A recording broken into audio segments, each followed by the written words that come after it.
Mheshimiwa Mkuu wa Wilaya Mpanda anawaomba wanawake wote msherehekee na kuadhimisha Siku ya Mwanamke Duniani, ikiwa ni fursa muhimu ya kutambua na kuthamini mchango wa wanawake katika maendeleo ya jamii.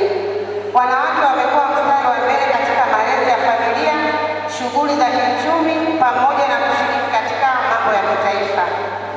Serikali pia imeendelea kuweka mazingira mazuri kwa ajili ya kuwawezesha wanawake kiuchumi na kijamii, ikiwa ni pamoja na kutoa fursa mbalimbali za mikopo ya 10% ambapo naibu meya hapa ameeleza kwamba halmashauri ya manispaa ya Mpanda imeendelea kutoa mikopo hiyo, na sisi kama wanawake wa wilaya ya Mpanda naamini tutakuwa ni mashahidi. Sisi ni miongoni mwa wanawake ambao tunanufaika na mikopo hiyo.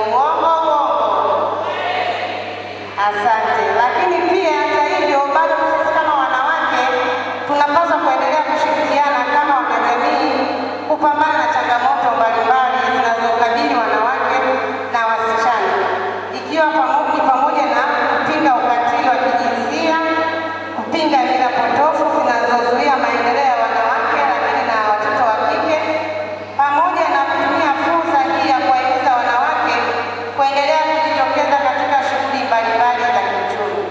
Lakini hiyo haitoshi, wanawake tumetakiwa kuendelea kutumia fursa za mikopo na mafunzo mbalimbali yanayotolewa na wataalamu, ili mafunzo haya yaweze kutusaidia sisi kama sisi, lakini na kukuza uchumi tulionao.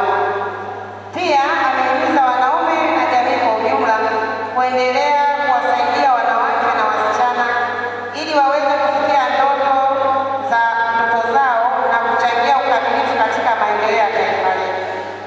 Mwisho kabisa, kwa niaba ya Mheshimiwa Mkuu wa Wilaya ya Mpanda, napenda kuwapongeza wanawake wote wa wilaya ya Mpanda, hasa manispaa ya Mpanda ambao leo hii mmejitokeza kushiriki maadhimisho haya, lakini pia mmekuwa na mchango mkubwa katika maendeleo ya jamii katika manispaa yetu ya Mpanda.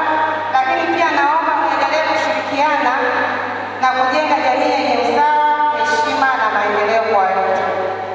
Chimbuko la maadhimisho. Mheshimiwa mgeni rasmi, maadhimisho ya Siku ya Kitaifa ya Wanawake Duniani yalianza mwaka 1911 kufuatia maadhimisho ya wanawake wafanyakazi wa sekta ya viwanda nchini Marekani kupinga